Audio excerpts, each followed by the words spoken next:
Welcome to Navigating Receiverships, a podcast from the Commercial Receivers Association, focused on building a better understanding of what brings companies into receivership, what happens in receivership, what makes them unique, some alternatives to receiverships, and ultimately, what happens to the business as the receivership is closed out. I'm one of your hosts, Eric Morcheski, CRA board member and CEO of Nimble Strategies. We're here today with Scott Yahraus of Scott Yahraus and Associates and Receivership Specialists. We're going to be talking about some of his deep experience in the insolvency practice, and it's specifically one case of his today. Scott, thanks so much for joining us. Can you tell us a little bit about your background? Yeah, thanks for having me, Eric. It's nice to be with you.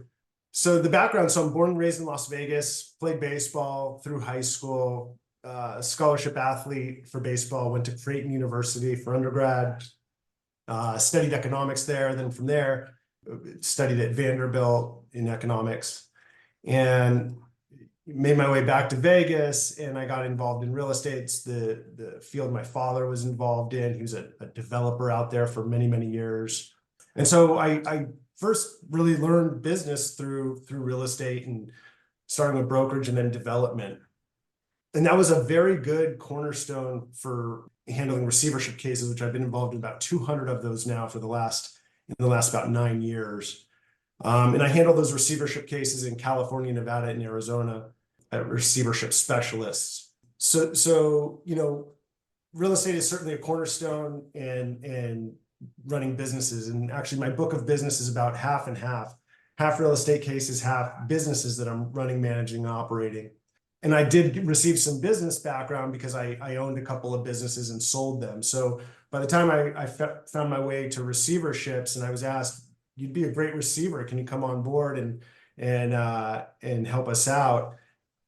My first question was, "Well, what is that?" I said, "Well, no, you would be great because you know real estate really well. You've been in a lot of transactions, and you know business really well. You've managed people. You have run businesses, sold businesses, and the blend of those two things would be great. You'll be better than anybody, doing this sort of thing." And so I said, "Well, okay, we'll give that a try." But after real estate development, I had a couple businesses, sold those, some with some importing businesses, and did a few more things on my own, and eventually worked at Alliant Capital, buying and selling low-income housing tax credits, which are very complex financial structures in affordable housing. And I was ready to move on, and of course I reach out to my network and I say, "Hey, what's going on, guys? I'm looking to move on. I'm tired of buying and selling tax credits. What can I do?" And said, receive the receivership thing. And so that was about 9 years ago now. So in that span of 9 years, have had about 200 cases, and they run the gamut from international clothing companies, all sorts of types of real estate that you can imagine, HOAs, a lot of cannabis. I've done 28 cannabis receiverships to date. And I think that's more than anybody that I know of. And, it just keeps going on and on and on. And, I think in a little bit of the future, what we're going to see is lender default receiverships. I just received another property this last Friday, a 16-unit building. Prior to that, an 8-unit portfolio of 302 apartment units here in LA. And I think that that's the next shoe to drop in the receivership world, at least from what I'm seeing on the front end, is just more and more lender defaults. So people defaulting on their loans, and they're needing those properties to be worked out. So I think there's a lot of good opportunities coming forward. I would agree. We're seeing that here in St. Louis as well, that more and more on that lender default side. So we're here today. We're talking about a cosmetics company that you stepped into to run that was going through some issues. Tell us a little bit about the industry specifically of what was happening. You stepped into this in 2022. What were you seeing? What made this a problematic industry at the time? Obviously, we know we were kind of coming out of COVID, and there were a lot of factors there. What were some of those external factors that were playing a role in the company? Well, I think, so it's about 2021 when I got that case. And I'll just say that case was born not out of receivership, but out of my reputation for managing receiverships. Because, and other receivers on this who are listening, you work with a lot of stakeholders, a lot of attorneys, over time they get to know you. And if you're a workout guy or an alternative dispute resolution person, you may have the ability to manage cases that don't fall within the receivership world. So in this particular case, there was not a lawsuit. There was no defaults going on, but this was a family matter. And so through my receivership work, people asked me to be the trustee for the family estates, or in this particular case, I was asked to be the CEO of the company. And what was going on in the cosmetics world at that time, it's about 2021, is people were working from home. So when people work from home, they don't really need to put on makeup, right? Because they're not getting ready to go to the office every day. So the industry as a whole was declining. But in this particular case, the issue was with the matriarch. The matriarch, which I'll withhold her name, she was a prominent person in the cosmetics manufacturing space here in Southern California, very early on in manufacturing, and she developed dementia. And she owned 100% of this company that was built from nothing. She was an immigrant from overseas, built from nothing. And when I got involved, it had about 110 employees, about 30 million in top line revenue, and 2 pieces of real estate that totaled 80,000 square feet. And it was prime industrial real estate in the San Fernando Valley. Her cognitive decline allowed for a guardian of the person, and all her shares were in trust. So she had a trustee. The trustee looks at this case and says, I got this massive company, all these employees, I can't handle it. I'm a trustee, not that some trustees couldn't, but this particular trustee was out of her sweet spot. And her attorney sought me out and said, Scott, have the situation. The matriarch has dementia. Her net worth is wrapped up in this company. We have an issue because she gave away 49% of the company to her 2 sons. And one of them owns a competitor a half a mile down the road, and the other one just died of a drug overdose. And his shares were now left to his 3 sons, so the grandsons of the matriarch. And we have the family involved, and it's a mess. And we really need somebody to come in here and right this ship. And, they said, would you do it? And I looked at the case and I said, well, yeah, I'll do it. It looks like it's a lot of fun.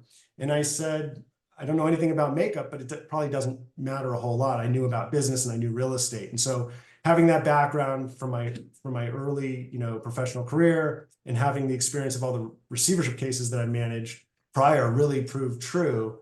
And what we would end up doing, it was a very successful story. We ended up selling the real estate and the business for top dollar relative to what competitors were willing to pay. In an environment in 2022 where you had interest rates climbing on purchase money, so borrowers were paying a lot more in interest than they were accustomed to.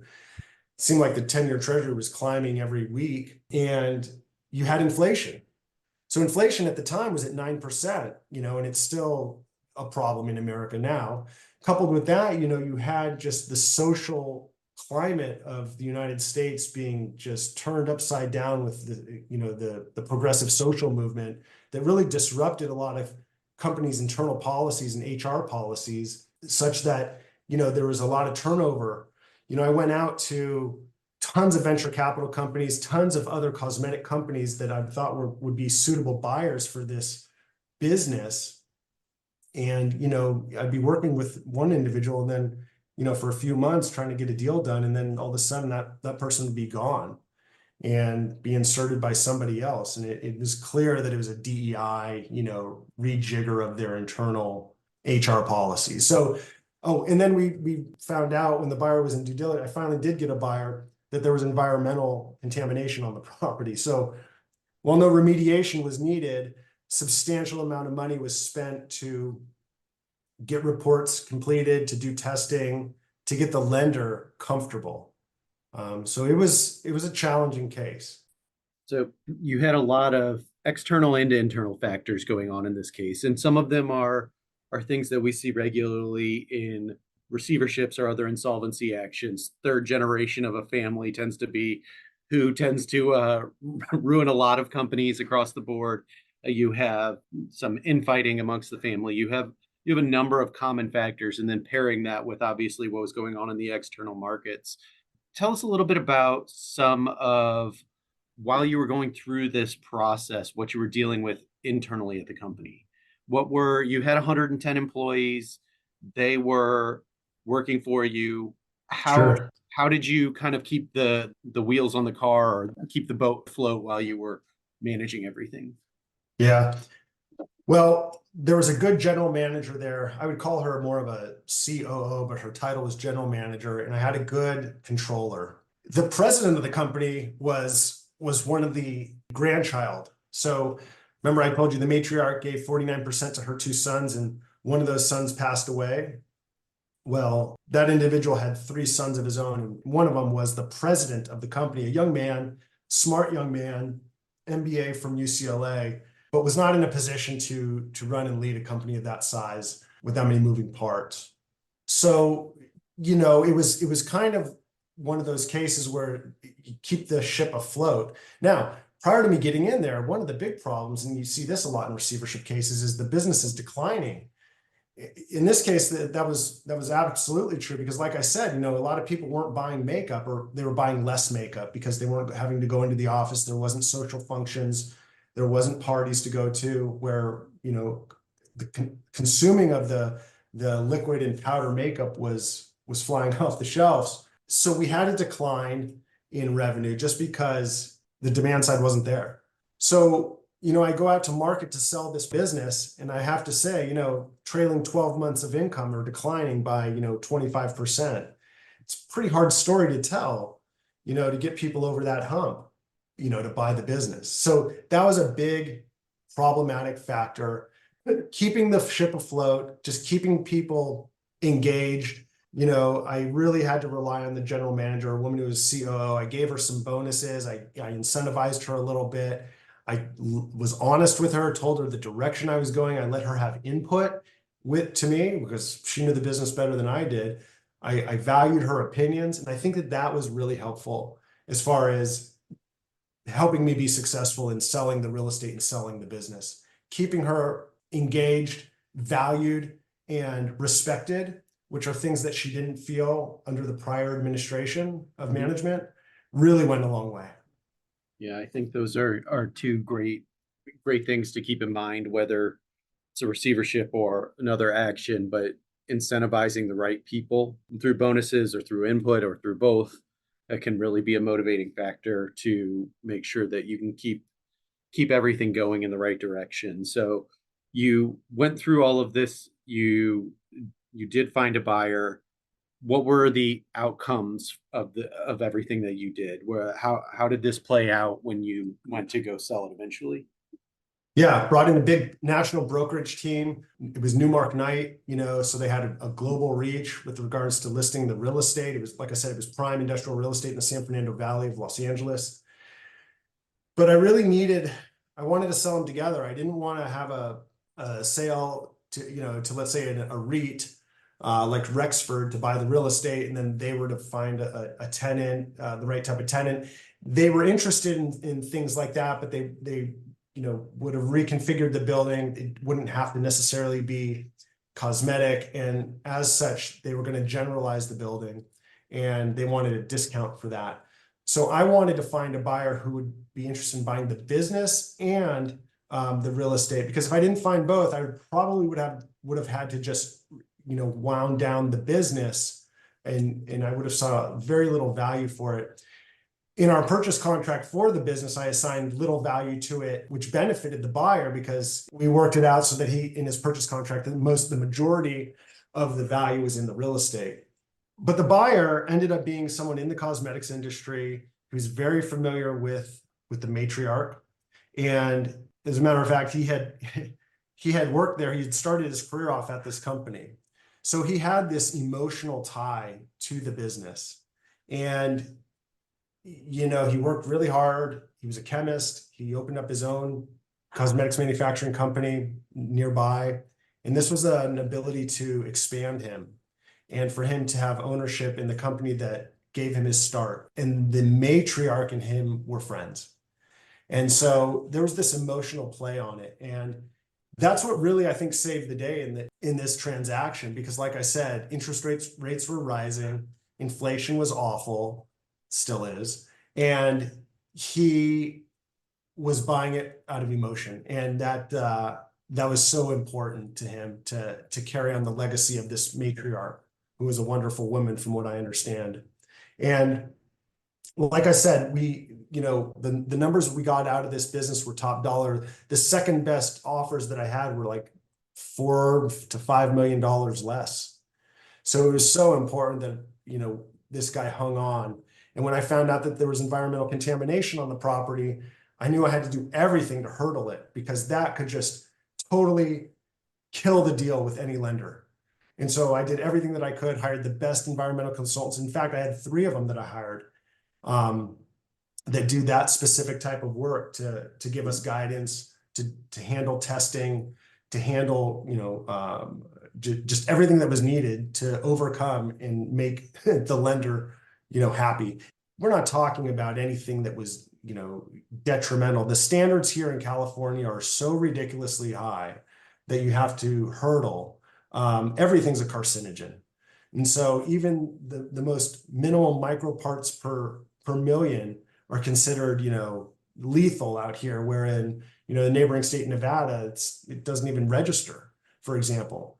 In fact, a slight story, a year earlier, had I sold it a year earlier, the discovery of the contamination on the microparts per million would have been okay per the state of California standards. But of course, they got more stringent as the calendar turned to 2022, and we had to, satisfy those requirements for the bank. So, it was just always something in this case, but, we got past it. I'll tell you another side story to it. When we were able to transact and we came to terms, and it was finally closing day, I have to go into the warehouse floor and give a big speech to the 110 employees to say, this is your last day. I have paychecks ready for you. I'm paying you out all your sick leave and time off, vacation pay. You're technically fired, and then you're going to be rehired by the new buyer. But there are some of you who are not going to be rehired. He's not going to, rehire everyone. And having to give that speech was, it's one of the tougher parts of the job. And I wanted a translator, because many of the folks do not speak English, they're Spanish speakers. So I call a friend of mine, and his sister-in-law is willing and able to translate for me to let the people know, give them this message that they're hired and refired and they're getting paid today. And, you can imagine from a warehouse worker's perspective, who's getting an hourly wage, it's not very high. This is devastating, and it's confusing, and you don't know what to think except for the worst. I told this woman, the translator, what we were doing. I explained to her, what I was going to say, and what the situation was. And are you okay with this? She said, oh yeah, no problem. We get in there, and it's just like the actual, when you describe something and then you experience it in real life, they're very different, right? So it was one of those situations for this young lady, and she just clammed up, and basically she was as in much terror, my translator, as the employees on the floor. So thank goodness, the buyer's attorney spoke Spanish, and she was able to translate for me. But of course, I didn't want to have the buyer's attorney translating. I wanted a neutral party to translate for me. That's why I brought this woman in and paid her. At the end of the day, the buyer's attorney translated. She was perfect. She didn't mince words. She didn't try to sugarcoat it or add anything to the benefit of her buyer, and it worked out just fine. But like I said, these receivership cases are 3-ring circuses, as you and your listeners know, and you have to be a chameleon. A good receiver is a chameleon that can go in and out of cases and situations and day by day, and just go with the flow and roll with the punches and just adapt. And it was great in this case that we're describing. Well, like I said, it wasn't a receivership case. I used all my receivership skills to be, the CEO of this company, and we were very successful. This is obviously a great outcome for the family, who was going through a lot of different things based on everything you've told us, for the business, especially at a difficult time to sell a business in 2022 in the United States. I pulled out a few kind of lessons learned from what I heard you talk about there, but I'd love for your other thoughts and beyond that. Obviously, the incentivizing the right people is critical to every receivership, insolvency action, or really just running any business. But also, one other piece that you touched on that I really liked is the configuration of the contract and how you value the assets. I think that's a really important piece that people need to always keep in mind, because there are implications to how you structure that, and it can really be a benefit to a buyer, or it can lead people running in the opposite direction if it's structured incorrectly. And it also may have an impact on, receivership case, how claims are filed against different pieces of the receivership as well. So can you kind of touch on, is there anything else that you feel like are important lessons learned, or pieces that others maybe should take away as they're looking through their own efforts moving forward? Well, you just reminded me of something, how on structuring a deal. I'll tell you a receivership case that I had not long ago. It's now finished up. I was successful in selling it, but it was a broken real estate deal, 80 acres down in El Centro, California, which is effectively at the Mexicali-Calexico border. Very impoverished county, the lowest income county in California. So we got 80 acres. We have a lot of unfinished real estate. It was meant to be a trade center for Asia. Don't ask. For Asia, import-export business, and this Chinese family was building it, and they used EB-5 money, where people from China would take $500,000 and invest in a United States real estate development that qualified, and it would create at least 10 jobs with their $500,000. And the person who gave the $500,000 would be given citizenship. It was an Obama era program. Well, some of them were successful. This one was not. And the county down there invested $2 million. And they're the plaintiff, and they get us appointed. And we're going through this case. And there's the Golden Goose was an Arco AMPM. It was a 24-bay gas station with a C-store. And it produced money, but everything else was just dead real estate and unfinished buildings and total disaster. And I'm trying to sell this thing, okay? And I bring this up because you talked about structuring of the deal. So who wants to buy this thing? I mean, there's dirt and agricultural land all around it. It's not high value real estate. It's not densely populated. It's not throwing off income other than the Arco AMPM. And to do that deal, I gave 50%, financing. I financed it, meaning the receivership estate financed it.